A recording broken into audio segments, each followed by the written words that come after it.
The Lord does not want us to be passive decision makers. The Lord does not want us to allow others to send, the winds of doctrine this way, and I'm blown that way, and then it blows over this way, and I'm blown that way. Welcome to The Latter-day Lens, your home for faith-promoting, unscripted discussion of current events. If you'd like to contact us, you can send us a text message through the link in the show notes. You could also email us, latterdaylens@gmail.com. If you want to know more about the show, please visit our website, latterdaylens.com. Hi, everybody, and welcome to The Latter-day Lens. I am your host, Matt. With me, as always, is Shawn, and no third guest this week. We do not have a third guest. We had somebody lined up, and I think as a special birthday gift to me, they said, I'm not joining you. And so it's all right. Wait. Is today your birthday? Yesterday was my birthday. Oh, gosh. Shouldn't I know that? You're like one of my best friends. Shouldn't I know that yesterday was your birthday? I guess you've given me 2 clues by now. Dang. Yeah. I was slow to pick up on it.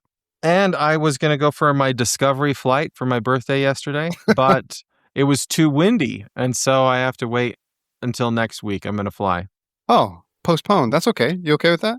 Yeah, I actually didn't know this. One of our listeners was talking to me and they're like, you're going to fly? Don't you know that that's dangerous? And that's like people die from flying. And so I had a nice conversation with artificial intelligence about the risks of flying as a hobby. Wait. It took one person mentioning that to you that would get you concerned a little bit? Because they told me that common sense. They had a friend that had died as a private pilot. Oh, jeez, man. Yeah, and so I was trying to weigh that, and I decided I'm okay. I don't care if I die. Oh, in my conversation, I'd rather have a birthday experience where I get to fly for a day. That's worth dying. I know that like when I'm learning to be a pilot, I'm not worried about dying then. It's just that it's a dangerous hobby. And, when you're in these like personal aircrafts, these smaller, older planes, then they're really subject to like the weather conditions. And so if it's not good weather and you're flying, you're taking terrible risks going up in the air. But what I learned from artificial intelligence is you're more likely to die if your hobby is flying a plane, but you're more likely to get injured if skiing or snowboarding is your hobby. And so so I decided I'm going to choose the one where death, right? Because I don't like injuries. Those like ruin my day, right? It's no fun to get injured. And so if I do something wrong in a plane, I die. If I do something wrong skiing, I like tear my ACL or something like that. And so I'd rather man. Flying is more to my taste than skiing and snowboarding. Look at that common sense that AI is helping you with, Matt. You're likely to get hurt if you ski or snowboard. You're more likely to die if you fly. What genius. Well, all I can say, Matt, is this.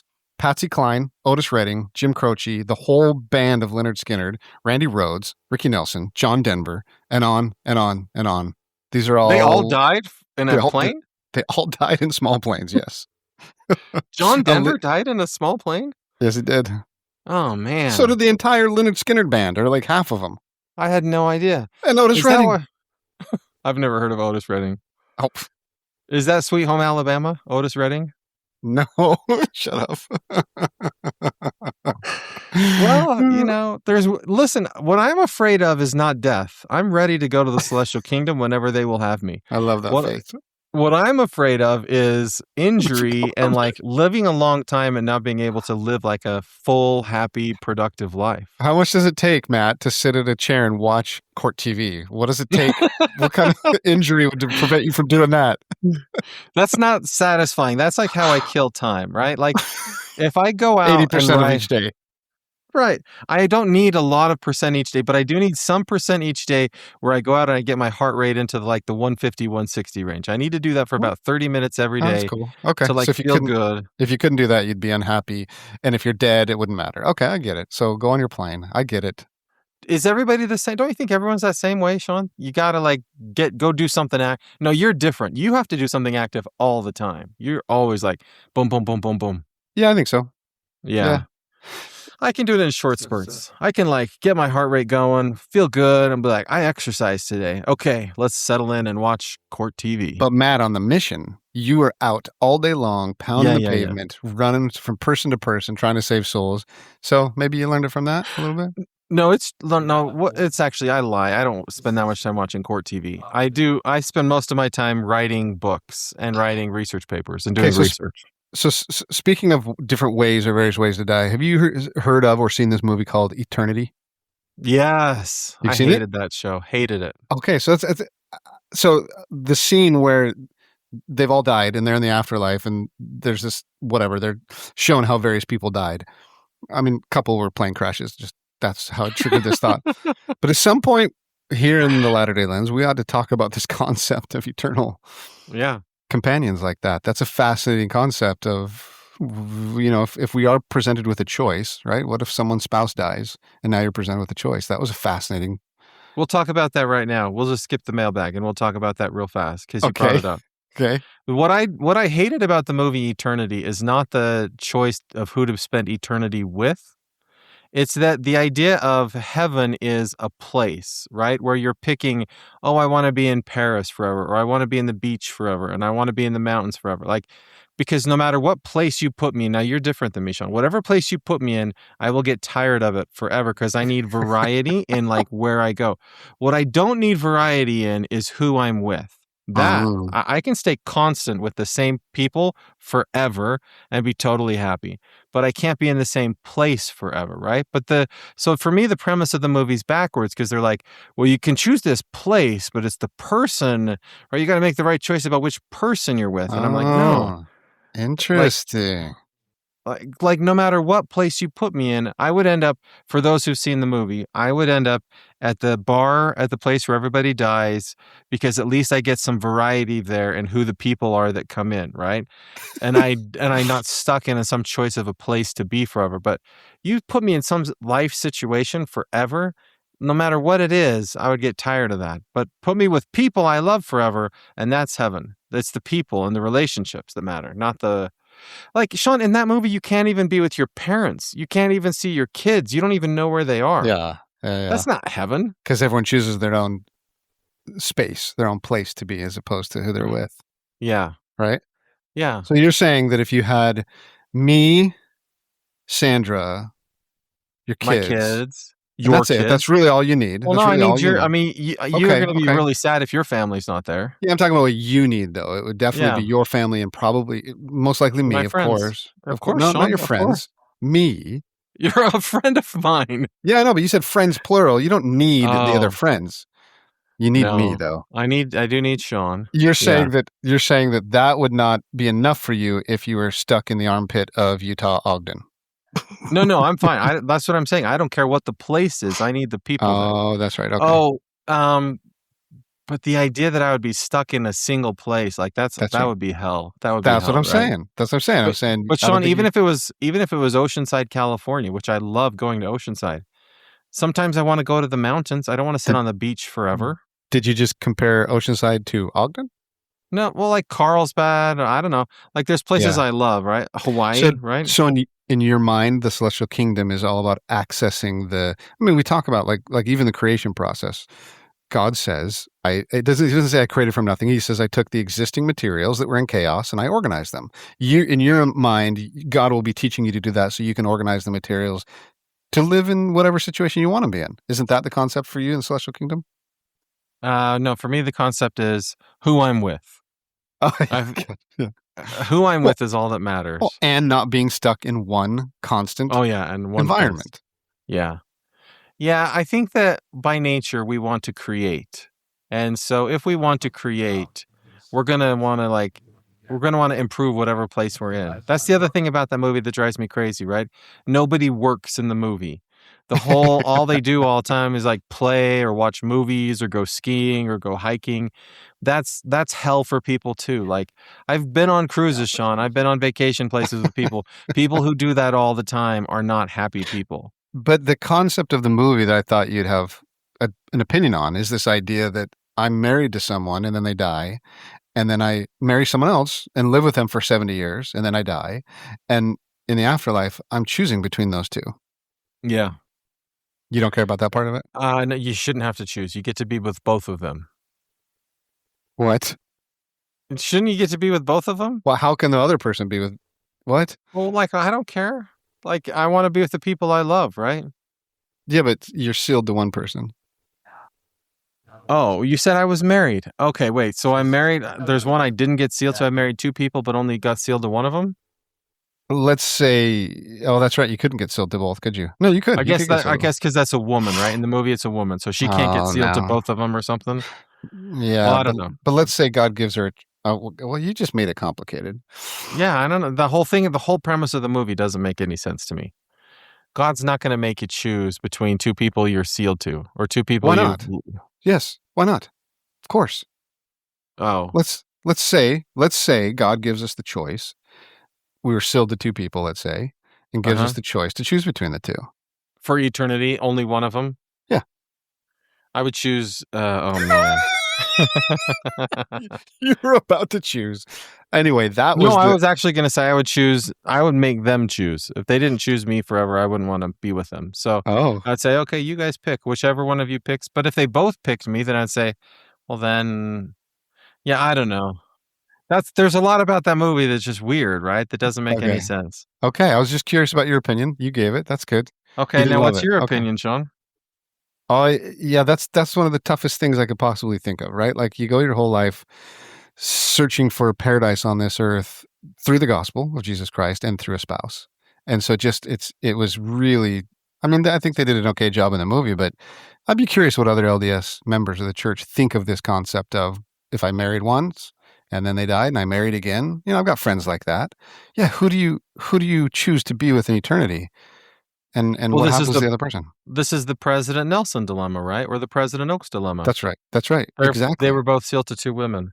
The That's way we right. resolve it is we say, oh, plural marriage exists in the eternities. That's the way we resolve it. Is it that clear that that exists, and that is a bummer for the women? Like to me, I don't like that. Yeah. Well, I don't know. I think that there's no way for us to really know what that world is like, what eternity is like. Okay, I like that. You can just say we don't know. God will make it okay. God will fix it. That's Yeah. all I've had to sit on because I don't know the answer and it stresses me out.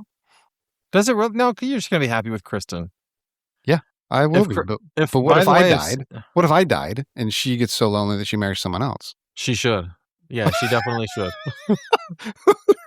Yeah, but then she's going to choose between the two of us. And now that is the most stressful, unhappy thing I can possibly think of outside of not Well, being in the presence of God. she'll either choose you or she won't choose you. Oh, thanks. And if she doesn't choose you, then there's somebody that's better for you. There'll be Well, like a better eternal companion. yeah, easier said than considered.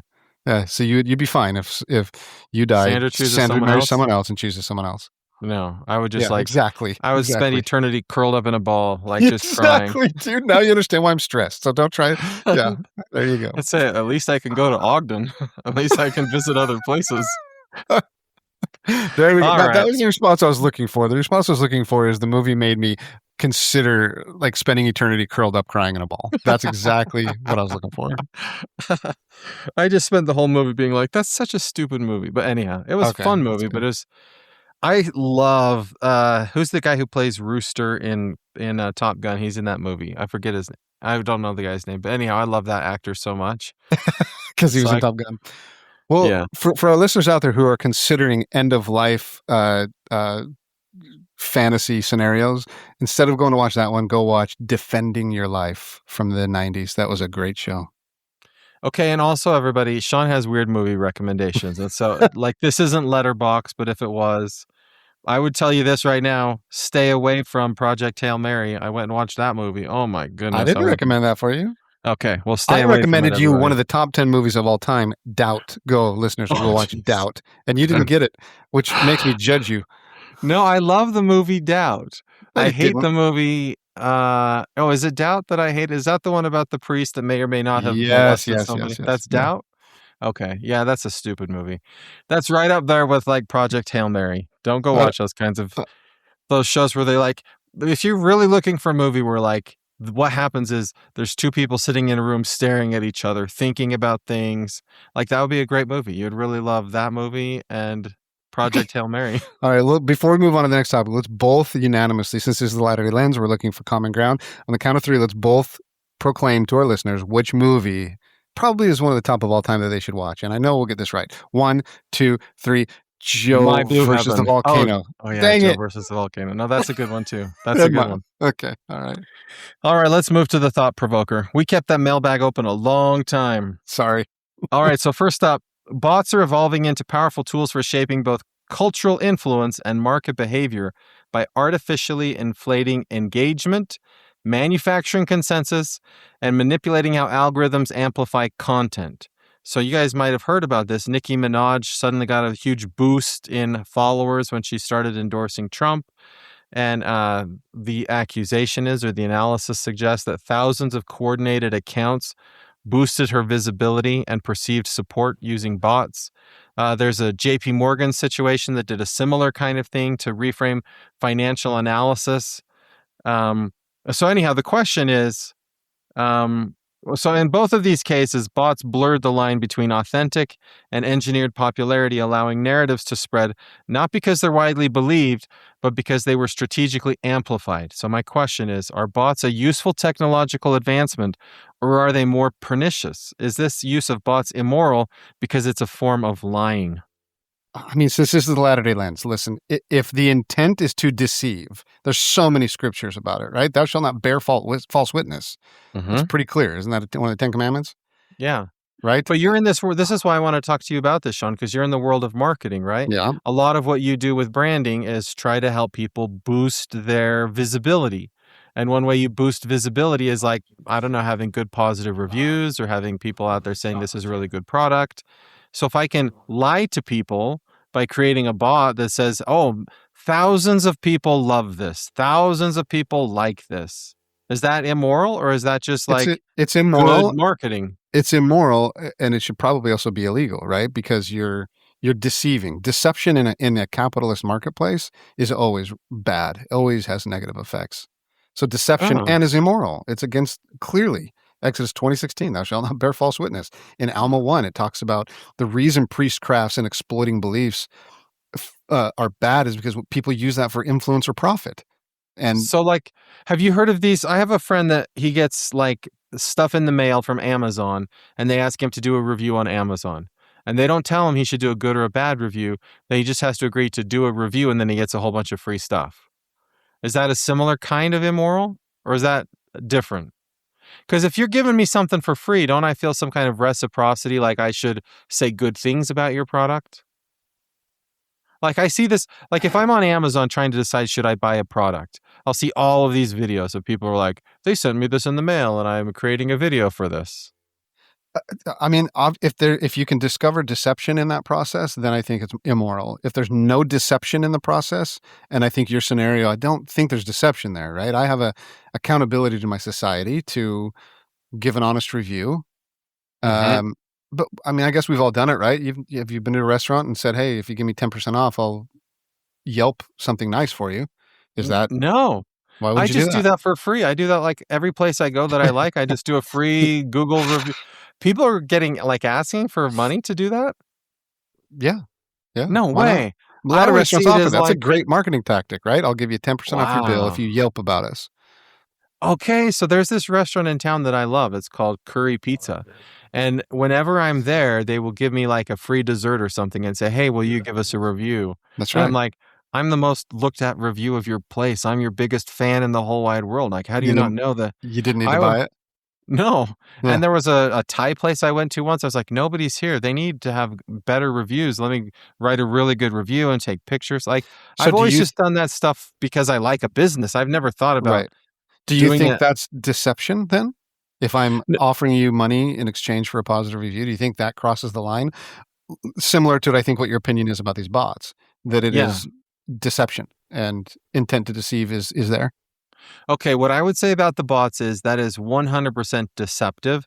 There's no way in which creating a bot to like go and amplify your content is anything other than deception, right? Because Mhm, there's mhm. there's no possibility for that to, unless you're some stupid person that's like, yeah, let me create bots that'll like tear down my image and say terrible things about me. So that one is 100% deception. Um, hmm.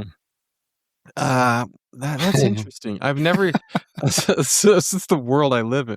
I live in this world of academia, Shawn, right? So, like, everything we do is like, if I say I like your article, it's because I like it. I've never thought of, like, being like, "Hey, I'll give you, like, a little prize in the mail if you'll tell people how much you love my research." Like, to me, that's just so foreign, so I can't like, this world of marketing's I have to think about this a lot because Well, let if me you give you a give case for it being moral. The okay. Yelp situation. Well, I agree because with Shawn, you if that you give me something, if you I know that that's already gonna create a positive bias because you gave me something, so now I like you.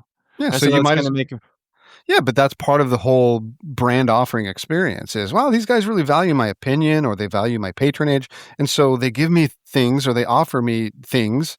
That's part of the reason why I like the establishment. So why isn't that an authentic? That's a whole part of the brand experience. wow. I've n By the way, like, when they offered me a free dessert, I was like, "What's wrong with you? I'm not gonna pay you for that dessert." And they're like, "We don't expect you to." And I'm like, "This is a weird situation. Why are you giving me" I live in the coupon world. You give me a coupon, and I go in and I get something, like, less money with the coupon. Yeah, you want things for free without anything in exchange. That's right. That's right. Well, so that to me so then if I give them a review and I'm like, "Walmart has the lowest prices and their rollback prices are amazing," like, that feels authentic to me because everyone gets the same benefit. Oh, The man. the reason I think it's okay is because it doesn't there's no deception in the process. You're not deceiving. You're giving someone a better brand experience or company experience, and you're asking them in exchange to give you a positive review. Well, if I had a good time and your food was decent, but you give me a free soda or something, that's a positive thing. I'm going to give you a positive review. There's no deception there. I think that's a free exchange. I think the bots and any deception, like the scriptures are clear in Alma or Second Nephi 2:26, it talks about how um, we are given agency and we should act in knowledge rather than under deception. So to me, Yeah? that's a clear principle. Hmm. Okay, but what if I offer you money to vote for me, like in an election? We would say That that's happens. immoral and wrong. Doesn't that happen pretty often? But that's Like like that's immoral, right? Like, you shouldn't do that. I We're do not think that's supposed. immoral. Yeah. Okay. Okay, so then what's the purpose of the incentive? Like, okay, if I say, "Hey, I'm gonna write a review, will you give me a discount?" What's the incentive for them to give me the discount? Because they're getting something of value from me? That's why they would do it? Yeah. So If I have on Yelp 300 reviews, that's going to start popping up to people. It's going to have people are going to make decisions to come and try me out. uh, So of course it's benefiting the company to earn, and that's what I'll say. They're earning those reviews. They're not deceiving for those reviews. They're earning them mhm, and then the money is just a way to ask for it or a way to incentivize somebody to do something otherwise might not do? to earn it. Yes. That's part of So the brand experience to earn it. there was this company that would like build homes in Utah, and they were shady. I didn't like them at all. They did some shady stuff, and so I wrote this really negative review about like the shady business practices they had. And then I noticed what they did is everybody who would build a home with them, they would offer them this huge discount. Like it's like, we'll take $500 off your closing costs or whatever if you'll give us a 5-star review on Yelp or whatever. And so then I noticed like you have this bad review from me, you have this bad review from this other person, and then suddenly hundreds of 5-star reviews and they're the most amazing people ever. That's deception, right? Uh, $500 for a positive review. here's the thing. That's Here's the thing. deception. I don't think it's deception because the person that got the $500 got that as part of the offering of their experience with that home builder, right? And right, so it's part of the offering that the home builder gives. So I can pay an extra $500 if I want and give them a bad review. Yes, Well, that would be part of my bad review. Don't and then how do I as a consumer know how do I trust anything out there if I know that they paid you $500 or whatever, gave you a discount or whatever to give them a review? How do I my trust that at all? my strong opinion there is well, like take a restaurant that has 1,000 reviews, and if you can sniff out that maybe these were purchased reviews or earned reviews as opposed to authentic reviews, I'm going to try that place once and I'll sniff it out. And if it's not good, Oh, then I know they were inauthentic and just purchased. But that's okay. Like that's okay. will you give them a bad review to let people Sure. know? Well, if it's a Uh, bad experience, yeah, of course. uh-huh. Okay. I had these people come do concrete work for me last year. They were phenomenal, and their price was amazing. And like I could tell nobody had ever heard of them. They were kind of like a startup or something like that.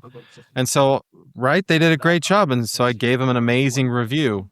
And then they didn't know that I gave them a review, and then they were like, "Hey, will you give us a review for money?" And I was like, "I already did that." And they're like, "Oh, well, I guess we won't give you the money." And so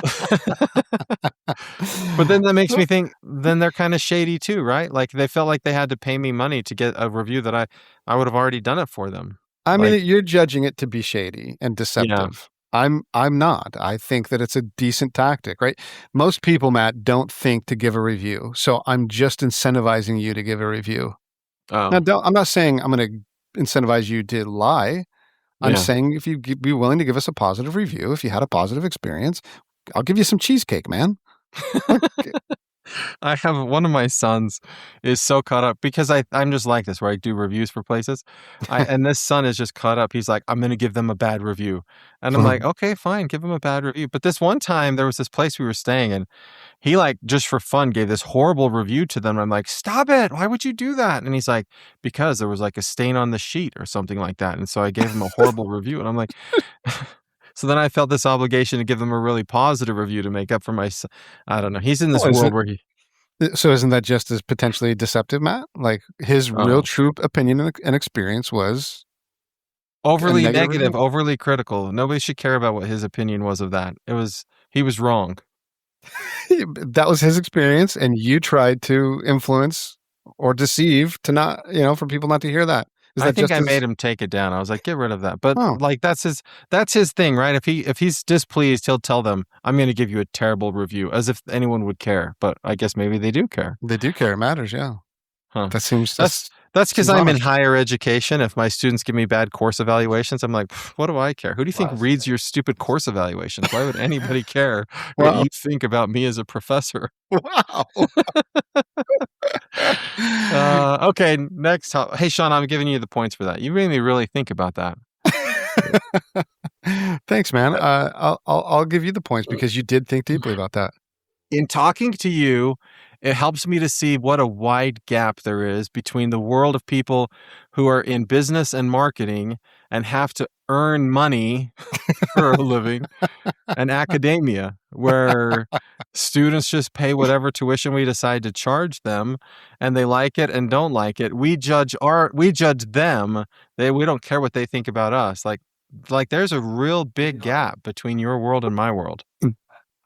I think you fit into the category of maybe government and higher education.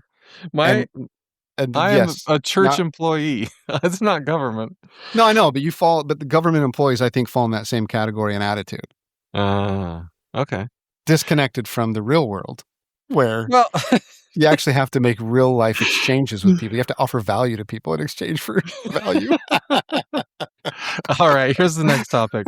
So I put a link in. There's a really neat video. Steve Ballmer, who owns the LA Clippers, Yeah. and he's like a billionaire from Microsoft. He started this channel where he tries to just give facts about what the actual facts are. So he has this YouTube video that talks about the current state of the U.S. economy. So there's a link to that in the show notes. In 2025, the federal government collected about $5 trillion in revenue, but they spent about $7 trillion, resulting in a large deficit.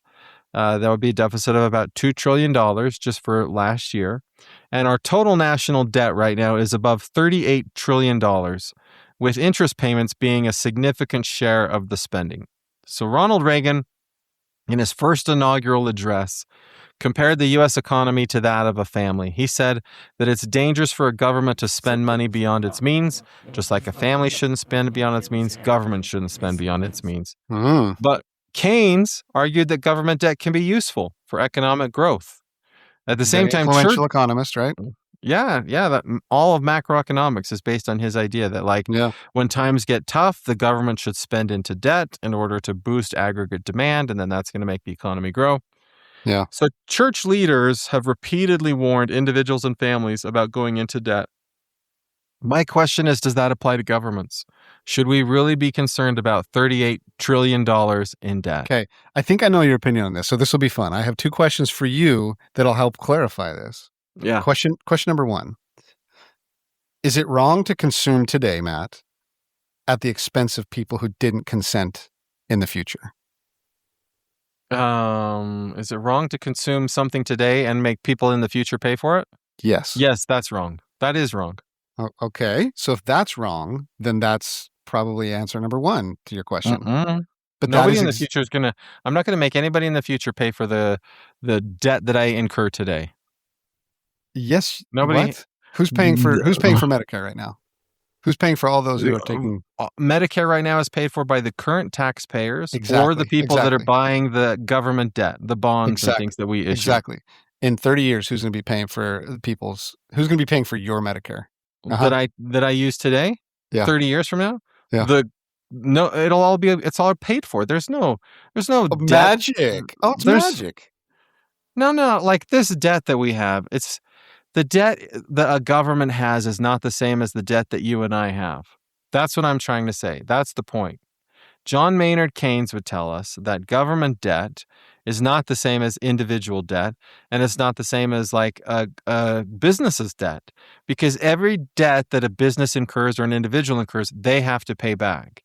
But governments never have to pay back the debt that they incur. Yeah, but the people in the future, look, if the government wanted to today to say all of that $38 trillion in debt, we're not paying it back, then they could do that and never pay it back. Okay, but if I'm earning $10 a month, but I've committed to social programs or to retirement programs to the cost of $100 a month, I'm going to borrow that from myself, or who am I borrowing that from? No, so what we do is, like, what you can't do, Shawn, that the government can do is you can issue a bond and you can say, here is a promise to pay that back. So I'm borrowing that from myself. And then when I die, I won't pay that back, but my kids will pay that. Your kids won't pay it back. Your kids don't have to pay that back because our bond is only, in the United States, government debt is backed by the full faith and credit of the U.S. government. Yeah, but Matt, the taxes that my kids will have to pay will go towards paying for your Medicare. No. Yes. In fact, Shawn, all of the debt that people incurred 20 years ago, we're not paying for that right now.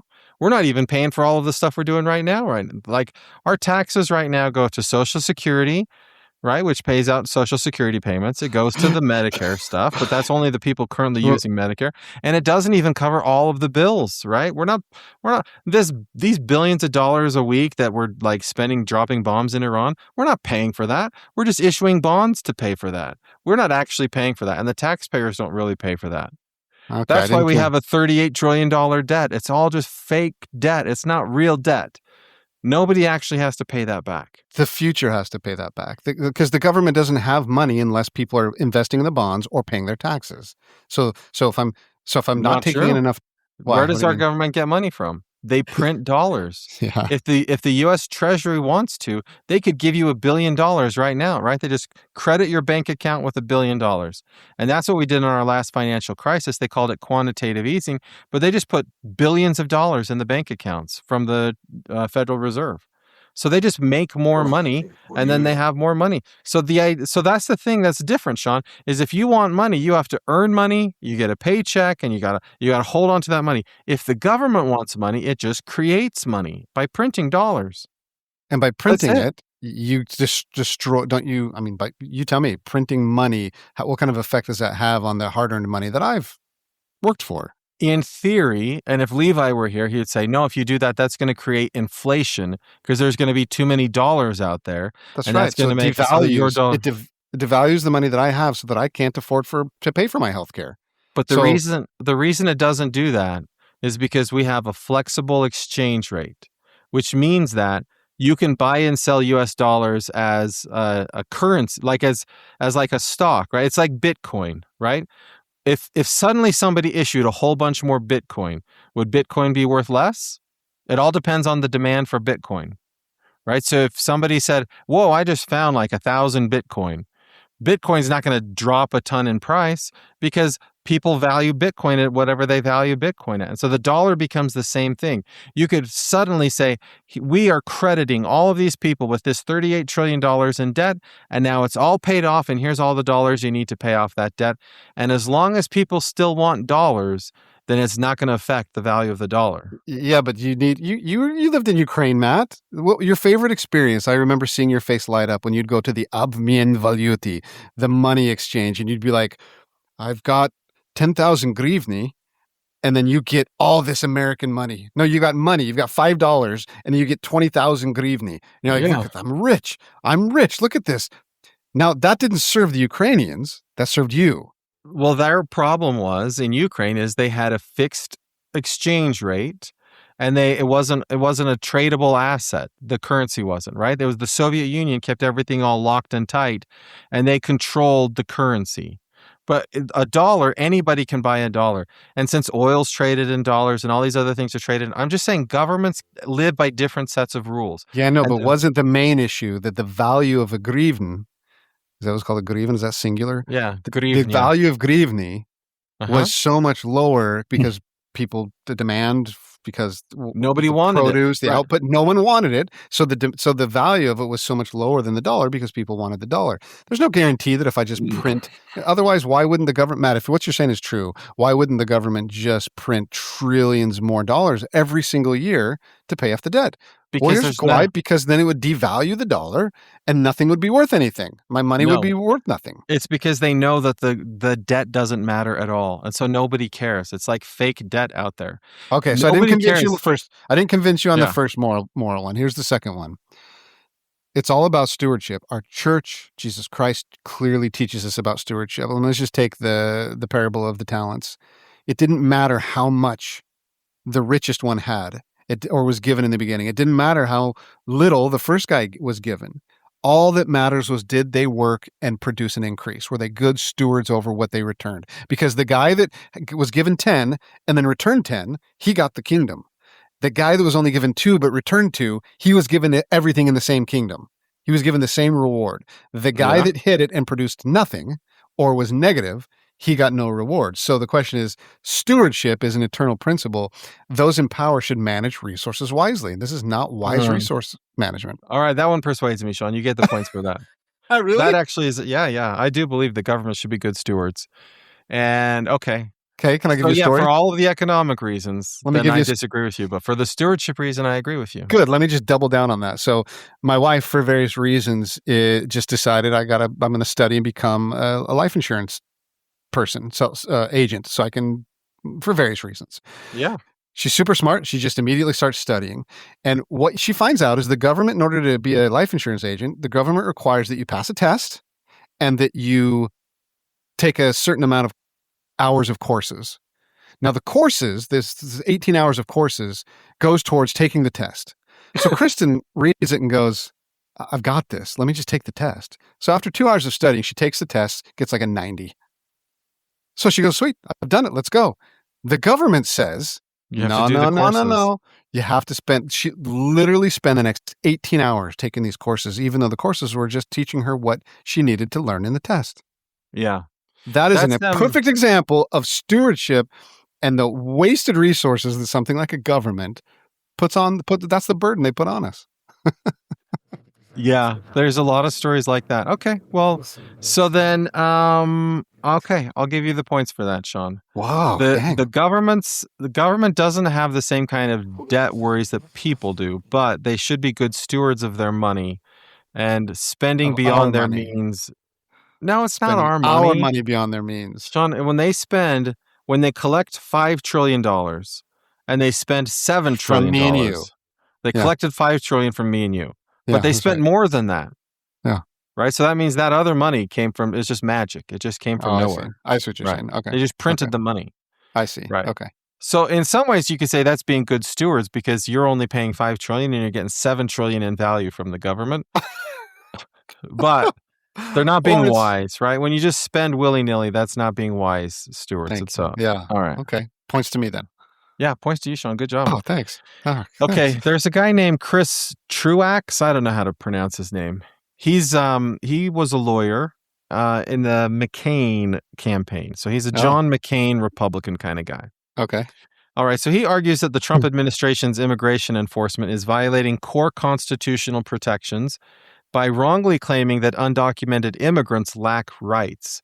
He points to alleged Fourth Amendment violations like unreasonable searches, warrantless raids, and demands for identification, due process violations like detaining or punishing individuals, including U.S. citizens, without proper legal procedures, and defiance of court orders.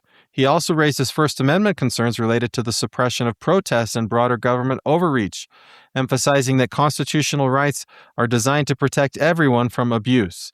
His central argument is that undermining these protections for one group ultimately threats the rights of all Americans. So President Oakes has asked us to defend the divinely inspired Constitution. So, do church members have a moral obligation to speak out against the Trump administration's immigration enforcement? I don't know if you're. That's a good question. Well done, Matt.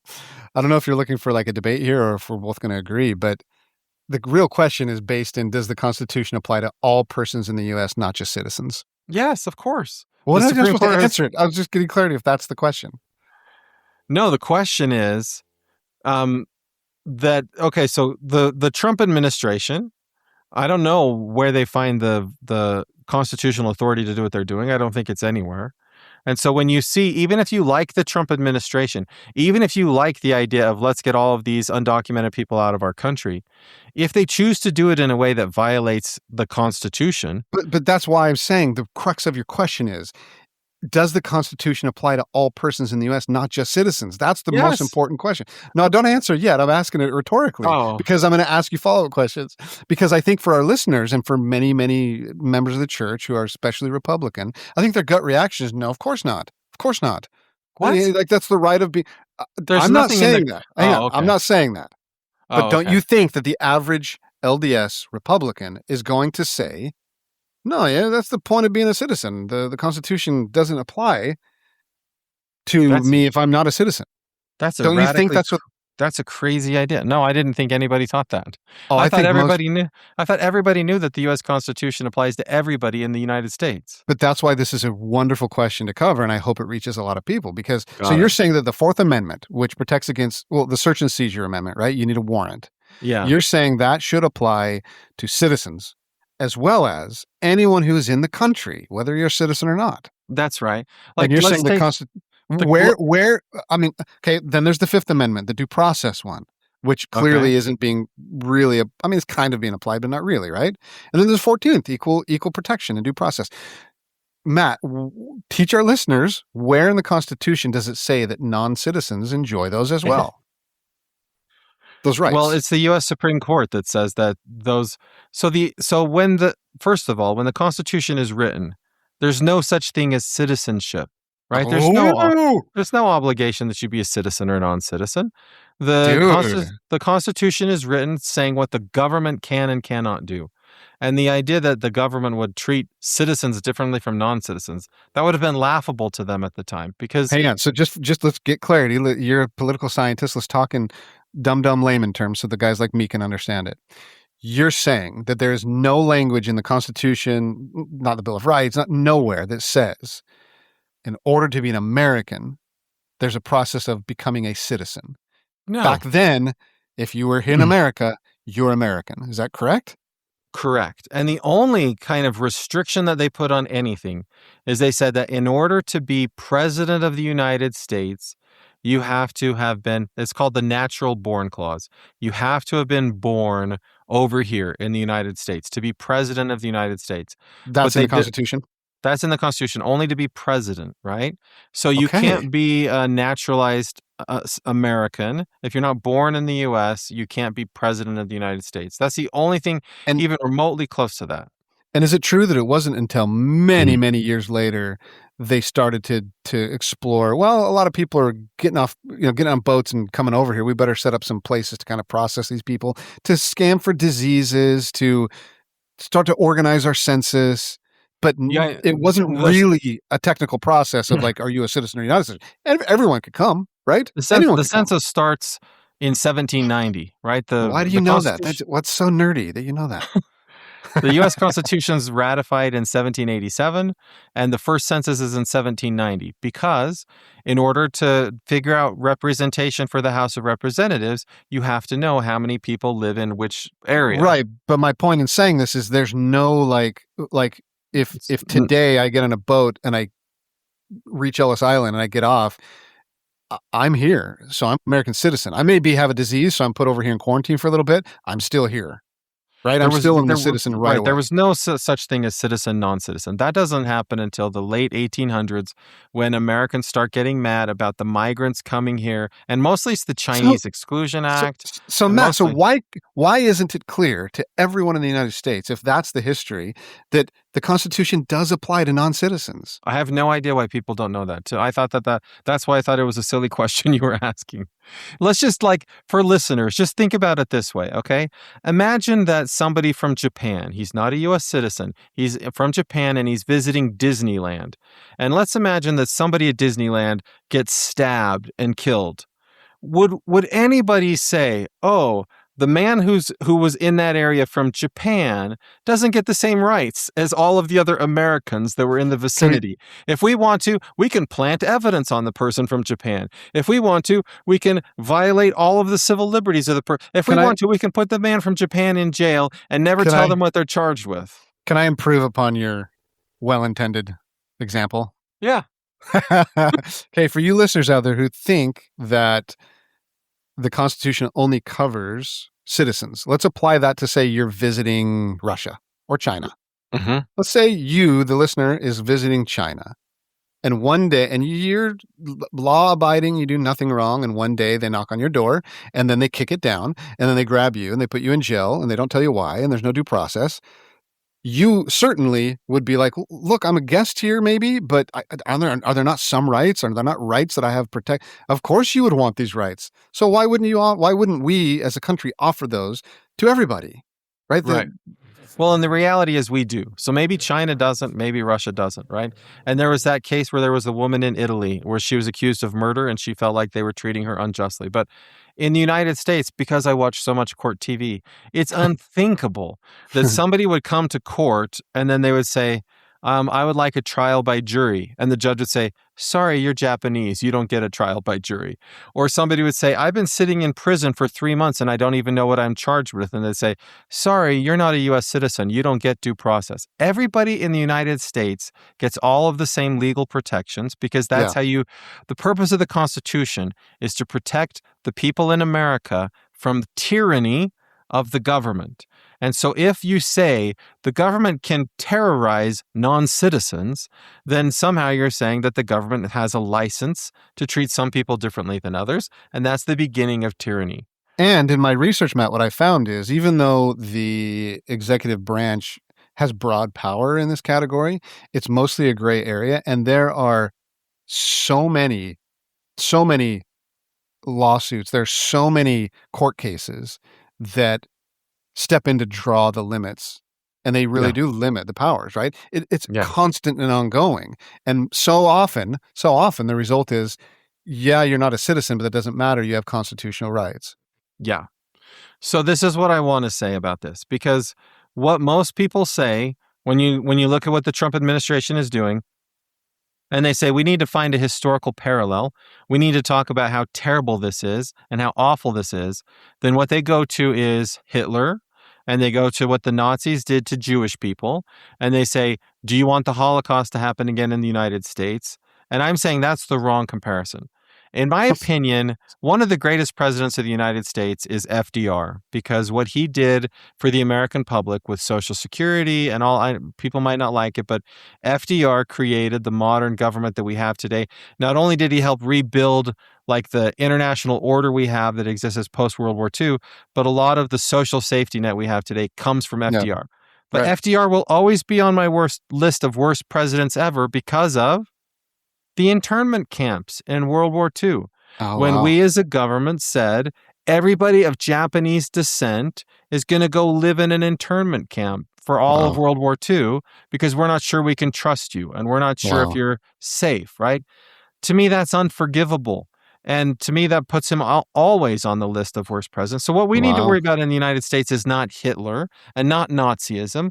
We need to worry about us and the things that we've done in the past and make sure that we don't do them again. And so whenever the government says, we have the right to identify threats in America and put them into detention centers without due process, every American should worry, because that's the government saying we're going to ignore the Constitution for a time. And if you support that, then it's only a matter of time before you're the next group that they come after. I love it, Matt. Preach it. And what is the phrase? Where does it come from, Matt? That we have inalienable rights. Where is that? That's in the Declaration of Independence. Okay, is that like an official established canon doctrine for us in the United States? I mean, I No? do think we have inalienable rights, but we certainly haven't always protected those rights, right? No, but if the principle that we believe in America is that human beings have inalienable rights, including Yeah. the constitutional protections against search and seizure and due process, then Yeah. if it's inalienable, then it doesn't apply to what some of you out there would call an alien, right? In other words, these are God-given rights that we in America value. So we have to respect those laws. And in my opinion, Matt, is look, if we failed and we let trillions of people in, millions of people in, we failed. They're here, right? We let them in. They shouldn't be punished for that, in my opinion. Let's definitely strengthen our borders, have a clean and fair process. Let's definitely get criminals out, right? But to me, yeah I think that it's been a big mistake how the Trump administration has executed this. All right. Points to you, Shawn. No, points to you. You gave us a very heartfelt sermon on it. It was awesome. Okay, so here's the big question. The Pew Research Center did a survey of Americans asking them what's immoral, what's moral. And I have to be honest, as I read the list, I'm like, Americans have lost their way. They don't seem to understand. Don't be a pessimist. They really don't seem to understand basic morality. But for the sake of conversation, for the sake of discussion, it seems like at a high level, our church's moral framework overlaps with Republicans on several issues, like sexual ethics, such as opposition to abortion, pornography, same-sex marriage, where Democrats are generally more permissive about that stuff. They tend not to think it's as wrong. But the church also shares areas of alignment with Democrats on issues like greater concern about the morality of the death penalty and maybe sensitivity about issues about excessive wealth or maybe spanking children or something like that. Like some people think that spanking kids is like one of the most immoral things you could do. But generally, the church does not fully align with either party. We think that drinking alcohol and gambling and using marijuana are wrong, where members of both parties think that that's okay. So the question is this: many church members identify with a political party because they believe that the party supports their moral views, but at best, that's only partially true. So if no party is going to completely represent my views, how do I choose which party to join? To me, I'm just going to preach from Scripture. There's some really good, I think the core principle here is agency. Mm-hmm. Right? There's the core principle isn't let's analyze the current Democrat Party and try to find Scripture that proves whether they're more righteous or more fully righteous, that's not the principle is agency. This is a key doctrinal foundation, moral agency. So I love Revelation 3:15 that says, "I, the Lord, know thy works, that they are neither hot nor cold, but lukewarm. And because they're neither hot nor cold, but lukewarm, I spew thee out of my mouth." And then early in the Old Testament, Elijah in 1 Kings 18:21, I think it is, he goes to the children of Israel who are worshiping nobody. They weren't worshiping God, and they weren't worshiping the popular religion of the day under the god Baal. And so Elijah comes and says, "How long halt ye between two opinions? If the Lord be God, then follow him. But if Baal, then follow him." Essentially reiterating, the Lord does not want us to be passive decision makers.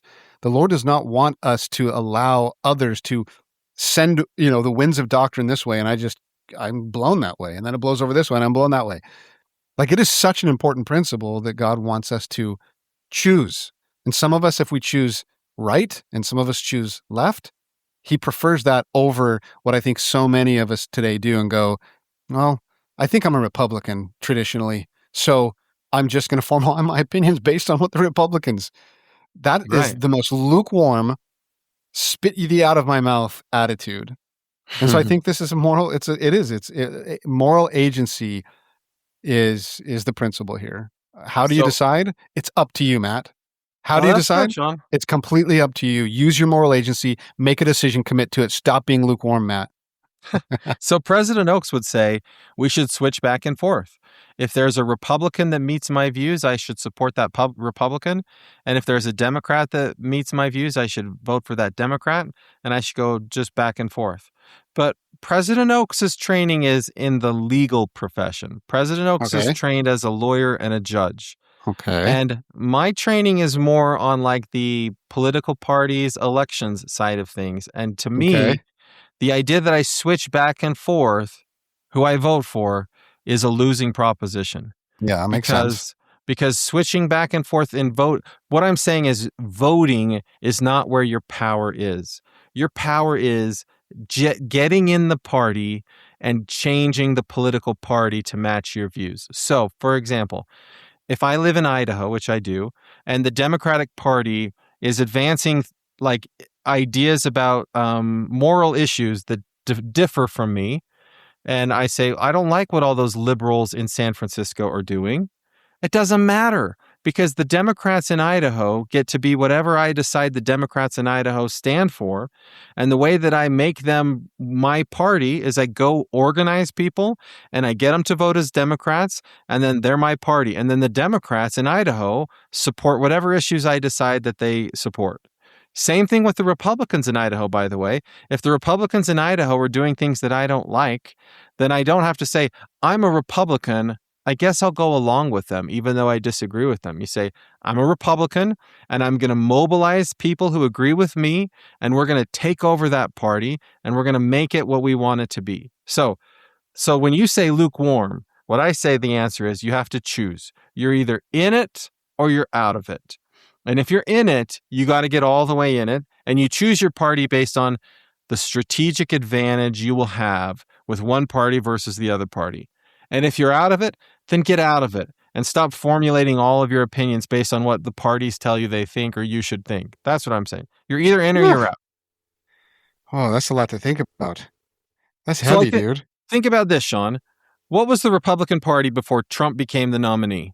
Something totally different than it is now, Totally, right? completely different. Yep. And Okay, what your theory is you think Donald Trump did the right thing. He's the perfect example of what to do in politics. Yes. Trump made the Republican Party his.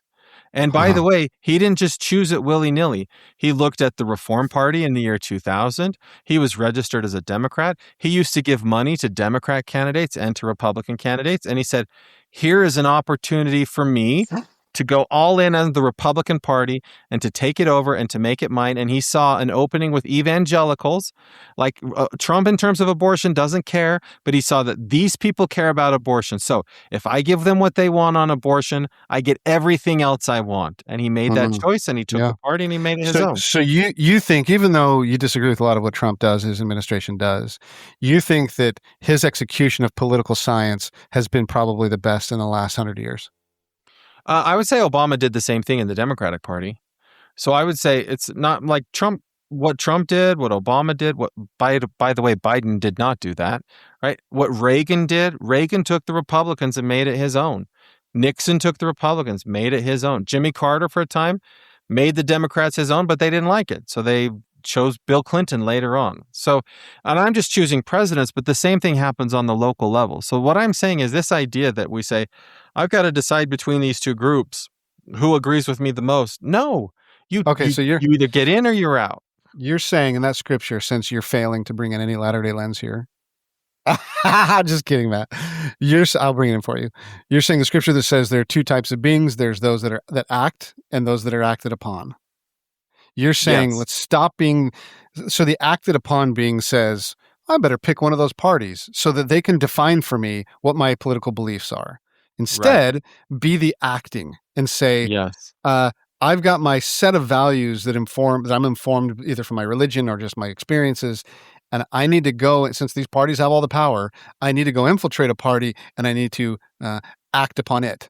And form it in my own image. And, Yeah. yeah. And that's what they all do, by the way. I had somebody in my office 2 days ago talking about how they wanted my help recruiting conservative Republicans to be in these various positions in the political party. And I'm like, everybody I know is a conservative Republican. And they're like, well, not the right kind of conservative Republican. I'm like, right. That's the fight you want to have with people. And so if I care, then I'm going to find my kind of conservative Republican, and we're going to go in and we're going to fight with you in elections. We're going to fight with you at party meetings, and we're going to decide what it means to be a Republican in my community and in my state and then in the nation. And the way you decide, the way you win, the way you decide what it means to be a Republican is you win elections. And when you win elections, then everybody conforms their views to match your own, right? So Republicans are Trump right now because Trump wins elections. And so far, Mitt Romney doesn't win. Jeff Flake doesn't win. The woman from Wyoming, right? Cheney doesn't win. That brand doesn't win. So if you want to change the Republican Party, you either need to get voters in that'll help you win, or you need to go to the Democrats. Maybe the Democrats will let you win. Change the Democratic Party. But don't just sit there and let the other parties tell you what you believe. And don't do what most people do and they say, well, I am a Republican and this is what they say, and that seems to match what the church says. So I'm going to decide what I believe based on what all of my Republican friends tell me I ought to believe, or Democrat friends. Preach it, Matt. There's my political scientist, my Christian political scientist. That's wise, dude. I love that message. Definitely points to you. Not that we get points to this one, but well said, man. I love it. We got to end on that because that's just powerful. Awesome. Hey, everybody. Thanks for joining us. We'll talk to you again next week. It's always sad to say goodbye, but we hope you'll join us again next week. New episodes drop each Wednesday. In the meantime, subscribe to the podcast, give us a like, and visit our website for past episodes. You can comment on the show at realmormonism@gmail.com. Thank you for making us one of the most listened to podcasts. We love our listeners.